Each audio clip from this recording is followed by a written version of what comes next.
Alright, hey guys, welcome back to another lesson here at Cantolounge. And today we're going to be talking about Cantonese adverbs, something that's usually viewed as less important than previous lessons like Cantonese classifiers, Cantonese adjectives, and Cantonese word order, but still pretty important in my opinion. Okay. So first off, what exactly are adverbs? For those of you guys who need a quick refresher, including myself before, adverbs are words that end in ly. Not all of them though. Like for example, we have things like well, things like always that don't end in ly. But pretty much adverbs, they describe verbs. Hence, adverbs. They're kind of like adjectives, but adjectives describe nouns, and adverbs describe verbs. Right, so we're going to have a look at three patterns today that help us form adverbs in Cantonese. And yeah, just follow along. The first pattern that we're going to look at is tak. So here is the general pattern. Verb, and then the tak, and then the adjective. Okay. So bear in mind, however, that by verb, we're talking about regular verbs here. So for example, and I'll talk about what I mean by regular verbs after by looking at what I mean by non-regular verbs. So we have 採訪, 執行, 分析, right, to interview, to execute, analyze respectively.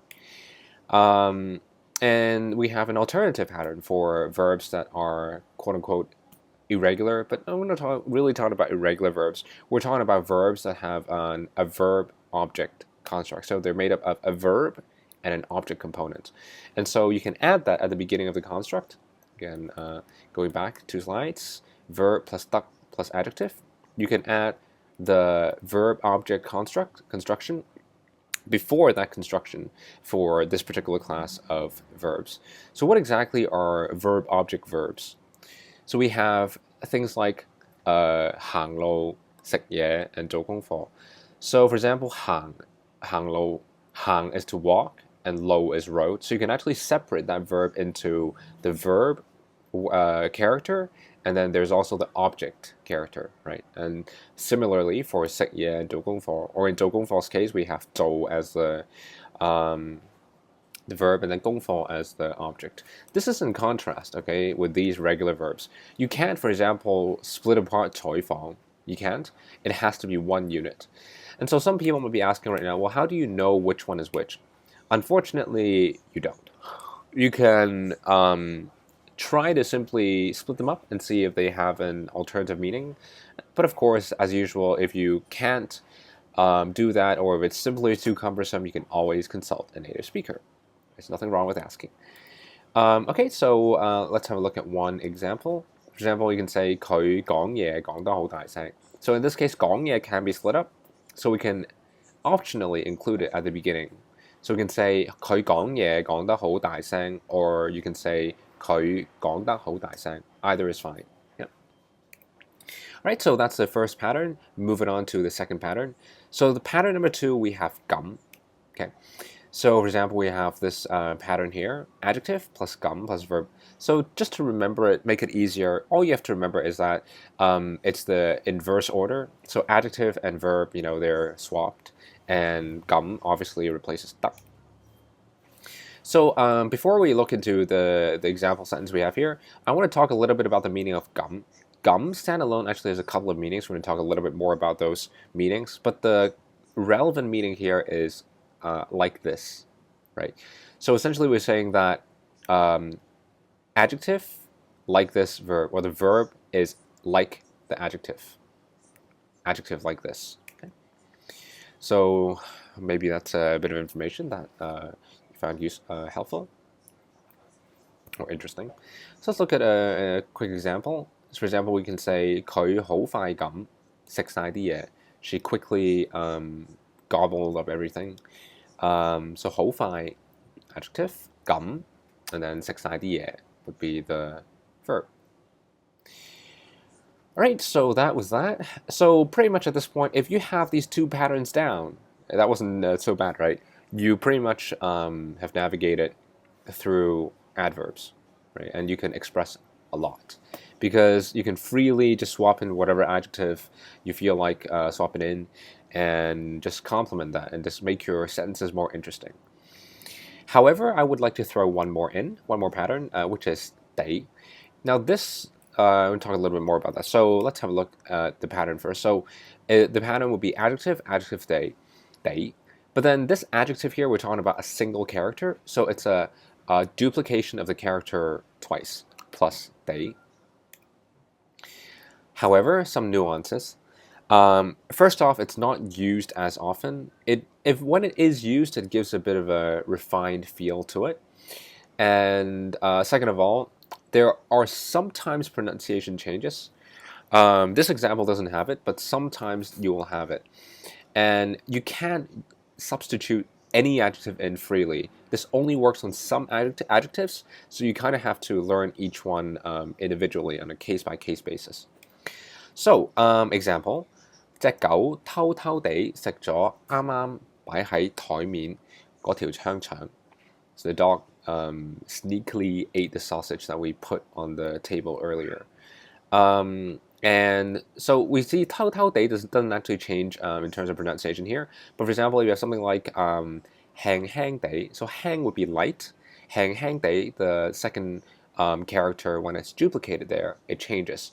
So you have to be very careful about that. Again, check the dictionary if you can, but always remember to check with a native speaker when unsure. The good news is that you really just need to understand the construct and recognize it when it comes up. It's not, I feel like, a huge need to replicate it, but if you can, of course, if you want to. All right, so a question that usually pops up when we talk about this topic would be, what's the difference between 得 and 咁? They're both the same thing, right? They help us create adverb sentences in Cantonese. In terms of function, there isn't really a difference, right? But there are two, I guess, subtle differences that you'll very rarely, I think, hear in grammar books and all that. First of all, one can be more natural, one can be more natural sounding than the other. For example, compare these two sentences with the different constructs. 隻貓好冧咁瞓覺 versus 隻貓瞓覺瞓得好冧. Which one do you think sounds more natural? If you said the second one, you're right. And so the question then becomes why? Why does it sound more natural? Well, it's one of these things, unfortunately, in language learning that really can't be explained. There is no asking or answering why. There's absolutely just no way to tell. Again, if in doubt, check with a native speaker and you can't go wrong there. All right, number two, the emphasis is slightly different. Again, this is just my personal opinion. That's how I feel it. Other people might disagree. So, but here is what I feel, so I would like to share it anyway. So for example, we have 佢行路行得好快 versus 佢好快咁行路. Which one do you think emphasizes the adverb a bit more? This one is, if you said the first one, your thoughts are the same as mine. And, you know, it's like you say 行路 and then you actually go and replicate it again and say 行 and add in some extra information. So that extra information must be pretty important, right? That's my train of logic anyway. Okay, so that's a question. Hopefully that answers a common question that some students have. Next, we're going to talk a little bit about the uses of 咁. 咁, I'm not sure if it's necessarily related to, well, I guess it is. All of them are adverb uses. But 咁 is a very versatile word, and it could be used in many circumstances. So let's have a look at, I think we have 9 today. First off, 咁, like this, as we mentioned earlier. So for example, you have 啲天氣係咁㗎啦. So the weather is like this. 你求神拜佛都唔會變㗎啦. No matter how much you pray to the gods, 求神拜佛, it's not going to change. Number 2, 咁你想去邊度啊? 咁 here means so. And so, you know, that kind of a thing when people say in English. So where do you want to go? Number 3, 佢好似隻貓咁從個馬騮架跳落嚟. So 好似 blah blah blah 咁 means like plus object. He jumped from the monkey bars like a cat.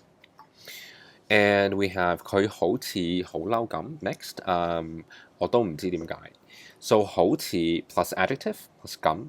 It seems to me that someone is adjective, right? She seems to be pretty angry. I have no idea why. Makes sense, right?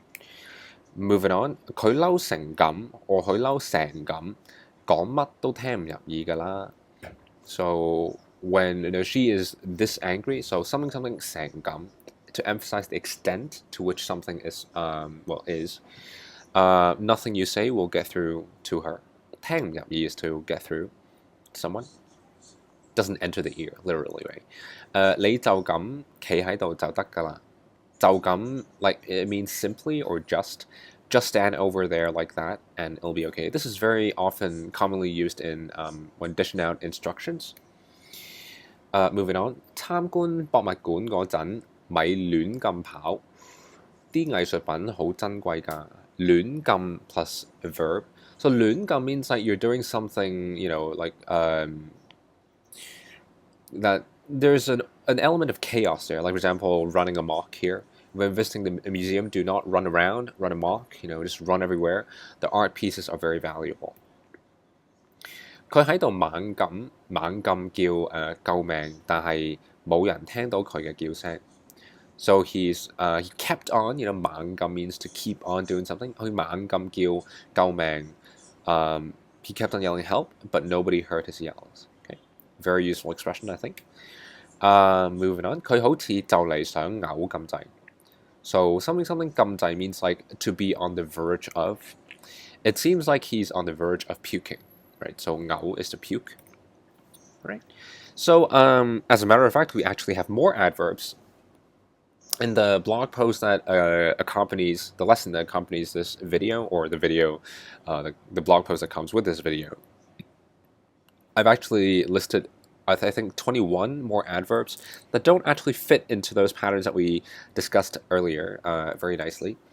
Unfortunately, we don't have that much space in the video, and I don't want to turn this into a hugely, really long video. So we're just going to stop here. I will refer you to the link in the description box below to the post, and hopefully you can check that out for more example sentences, as well as a list of those adverbs. Right, so that's it for this lesson today, guys. Thank you so much once again for watching. I really appreciate the viewership. It means a lot to me. And as usual, if you have any questions or comments, feel free to leave them below in the comments area. I will be expecting more questions this time. If you don't have any, go back again, read the blog post. I'm definitely sure you're going to have questions. Right, so once again, thank you, and that's it for today. Take care, guys. Hopefully I'll see you again next time. Cheers.